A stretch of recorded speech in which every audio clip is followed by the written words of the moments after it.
Hello मेरे प्यारे मित्रों, स्वागत है आपका अपने यूट्यूब चैनल बी गोट क्लासेस में।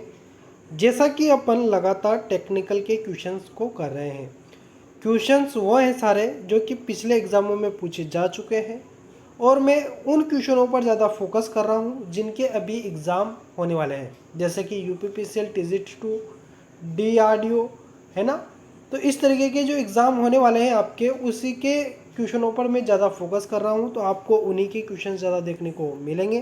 तो वीडियो को आप ज़रूर देखना अंतिम तक, आपको क्वेश्चन सारे वो मिलेंगे जो कि एग्ज़ाम में आ चुके हैं और एग्ज़ामों में पूछे जा चुके हैं। तो आपके लिए ये बहुत फ़ायदेमंद क्वेश्चंस रहेंगे। छोटी सी सीरीज़ है लेकिन बहुत मोस्ट इम्पोर्टेंट है। चैनल पर अगर नए हो तो चैनल को सब्सक्राइब कर लेना, साथ ही वीडियो अगर पसंद आए तो लाइक कीजिएगा ताकि हमारा हौसला बढ़ता रहे और आपके लिए इसी प्रकार से मेहनत करते रहें। चलिए क्वेश्चंस पर चर्चा करते हैं। क्वेश्चन है अपना फर्स्ट, जो कि साइन तरंग के लिए वर्ग माध्य मूल का मान बराबर x अधिकतम मान। तो देखिए क्वेश्चन क्या पूछ रहा है। सबसे पहले अपन को क्वेश्चन समझना बहुत ज़रूरी है। वर्ग माध्य मूल क्या होगा जब अपन अधिकतम मान को किसी संख्या से इनटू करेंगे। देखिए अधिकतम मान यानी कि पिक फैक्टर होता है। तो पिक फैक्टर जो है इसको आप किससे मल्टीप्लाई करोगे, किससे आप क्या करोगे, मल्टीप्लाई करोगे कि आपका आरएमएस पावर निकल के आएगा।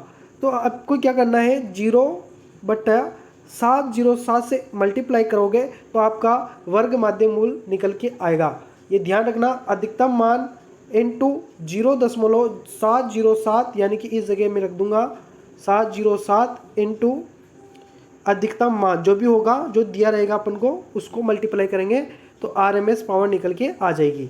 ठीक है, चलिए अगले क्वेश्चन पर चर्चा करते हैं। देखिए मैं डायरेक्ट आपको आंसर भी बता सकता हूँ लेकिन उसमें मज़ा नहीं आएगा, क्योंकि आपको क्वेश्चन समझना बहुत ज़रूरी है, क्योंकि क्वेश्चन की लैंग्वेज चेंज करता है एग्जामिनर। क्वेश्चन है, एक ऐसी परिपथ में जावक्रिय धारा साइनोसोडल करंट का आरएमएस मान के कोण पर इसके मान के बराबर होता है।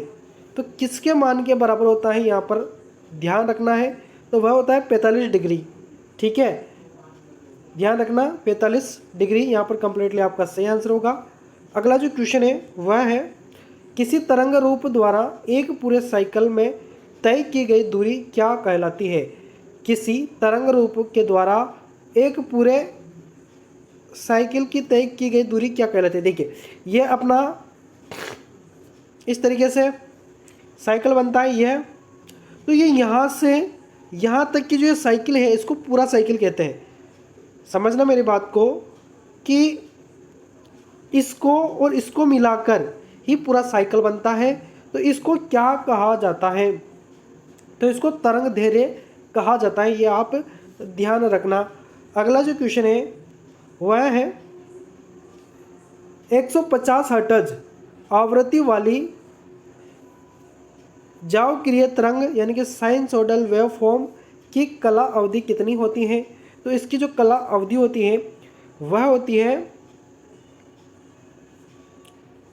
0.0067 सेकंड।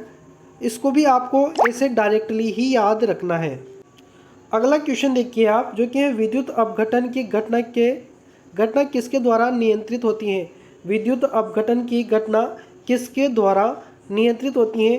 तो विद्युत अपघटन की जो क्रिया है वह किसके द्वारा घटित होती है, तो वह होती है केपलर का विद्युत अपघटन का नियम के द्वारा। केपलर का विद्युत अपघटन का नियम के द्वारा होती है। अगला जो क्वेश्चन है वह है, यूरेनियम का परमाणु क्रमांक कितना होता है। तो यूरेनियम का जो परमाणु क्रमांक होता है वह 92 होता है। इसको आप डायरेक्ट याद रखना। तांबे का पूछ ले तो तांबे का कितना होता है, तो 29 होता है। ठीक है, अगला जो क्वेश्चन है वह है, इलेक्ट्रॉन की प्रचक्रणीय गति इनमें से किससे उत्पन्न करती है। इलेक्ट्रॉन की प्रचक्रणीय गति इनमें से किससे उत्पन्न करती है, किसे उत्पन्न करती है, किसे उत्पन्न करती है, तो यह करती है चुंबक में चुंबकत्व को। ठीक है, अगला जो क्वेश्चन है वह है, विद्युत आघात के पश्चात सबसे पहले क्या किया जाना चाहिए। जैसे ही विद्युत आघात यानी कि विद्युत झटका लग जाता है किसी व्यक्ति को, तो तुरंत क्या किया जाना चाहिए। तो जिस विद्युत स्रोत के संपर्क यानी कि जो भी जिस विद्युत स्रोत से संपर्क छूटे यह सुनिश्चित करना चाहिए, यानी कि जो भी संपर्क में आ गया है तो अपन को सबसे पहले यह पता करना है कि वह संपर्क से छूटा या नहीं छूटा हो तो अपन को स्विच ऑफ करना है, मेन स्विच, और उसको दूर करना है। ठीक है, तो यहाँ पर बी ऑप्शन कंप्लीटली सही आंसर होगा। अगला जो क्वेश्चन है, विद्युत सुरक्षा नियमों के संदर्भ में निम्न में से गलत कथन का चयन करें। तो अपन को क्वेश्चन को जो ऑप्शन दिए हैं उनको ध्यान से पढ़ना है, फिर ये आंसर देना है।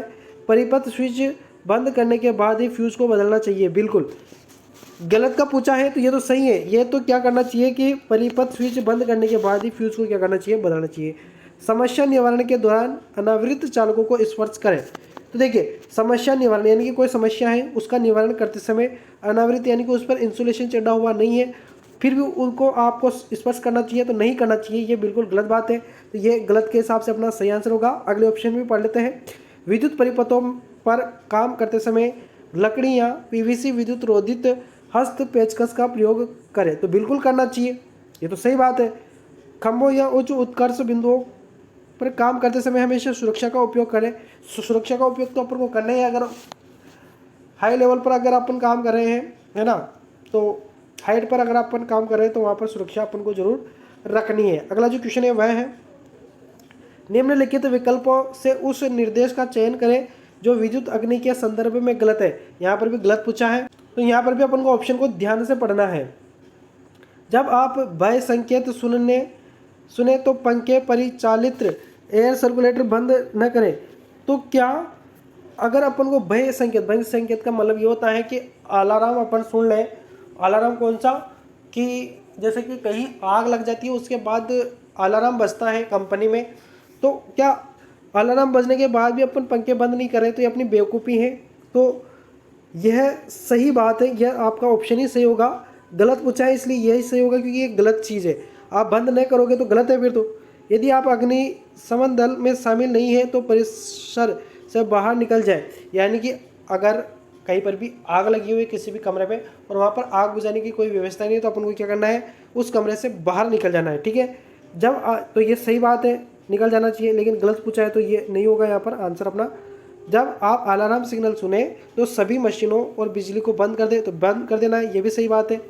ठीक है, भय संकेत अलार्म बजाए या आग लग गई है तो भय संकेत अलार्म बजाए तो बिल्कुल बजाना चाहिए। तो ये तीनों सही है, लेकिन यहाँ पर गलत पूछा है इसलिए अपन ए ऑप्शन को कंप्लीट यहाँ पर सही कर रहे हैं। ठीक है, अगला क्वेश्चन देखिए। अगला क्वेश्चन थोड़ा ऑप्शन के हिसाब से बड़ा है, मैं इसको थोड़ा सा जूम को कम कर देता हूँ।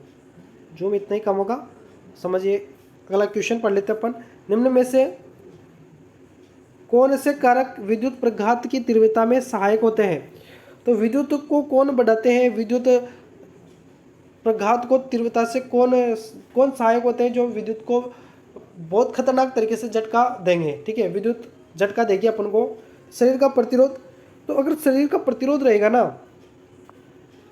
तो शरीर का प्रतिरोध, मौसम की स्थिति, धारा का परिमाण या संपर्क अवधि, तो यहाँ पर है ना सभी सही रहेंगे। ठीक है, सभी सही रहेंगे, ए बी और सी और डी सभी सही रहेंगे। शरीर का प्रतिरोध भी डिपेंड करता है। शरीर का प्रतिरोध अगर कम रहेगा तो धारा ज़्यादा बहेगी तो बहुत खतरनाक तरीके से अपन को झटका लगेगा। मौसम की स्थिति, अगर नमी है शरीर में तो फिर करंट का झटका ज़्यादा तीव्रता से लगेगा। धारा का परिमाण, धारा अगर ज़्यादा रहेगी तो ज़्यादा करंट लगेगा। संपर्क अवधि, कितने समय तक आप विद्युत के संपर्क में है तो वो भी दिक्कत है। ठीक है, अगला क्वेश्चन देखिए जो कि है, विद्युत तारों में लगी आग को किस प्रकार नहीं बुझाना चाहिए। तो जलयुक्त अग्निशामक यंत्र से तो बिल्कुल भी नहीं बुझाना चाहिए अगर तारों में आग लगी हुई है। झाग पैदा करने वाले अग्निशामक यंत्र, इसमें भी नमी होती तो इससे भी नहीं बुझाना है। कार्बन टेट्राक्लोराइड अग्निशामक यंत्र से, तो जी हाँ इससे अपन को बुझाना चाहिए। लेकिन यहाँ पर कहा है कि नहीं बुझाना चाहिए, तो नहीं किससे नहीं बुझाना चाहिए, तो जलयुक्त अग्निशामक यंत्र से नहीं बुझाना चाहिए। ये आपका कंप्लीटली सही आंसर रहेगा। इससे भी नहीं बुझाना चाहिए लेकिन ऑप्शन के हिसाब से अपन को यही करना पड़ेगा। ठीक है, ध्यान रखना, ये भी नहीं करना चाहिए लेकिन ऑप्शन के हिसाब से नहीं बुझाना चाहिए पूछा है। तो जाग भी दिया है, ये भी दिया है, तो फिर अपन ये ऑप्शन ही कंप्लीटली यहाँ पर सही आंसर करेंगे। ठीक है, बी वाले से भी नहीं बुझाना चाहिए लेकिन फिर क्या करें, ऑप्शन में दिया ही नहीं है। क्वेश्चन अगला जो कि है, आग एलपीजी प्राकृतिक गैस आदि के कारण उत्पन्न आग है, तो कौन सी वाली आग है, तो वह है अपनी सी वाली आग। ठीक है, सी वाली आग सभी गैसों वाली आग होती है, ये आप ध्यान रखना। अगला क्वेश्चन है जो कि है विद्युत आधारित आग के मामले में किस प्रकार के अग्निशामक का प्रयोग नहीं किया जाना चाहिए।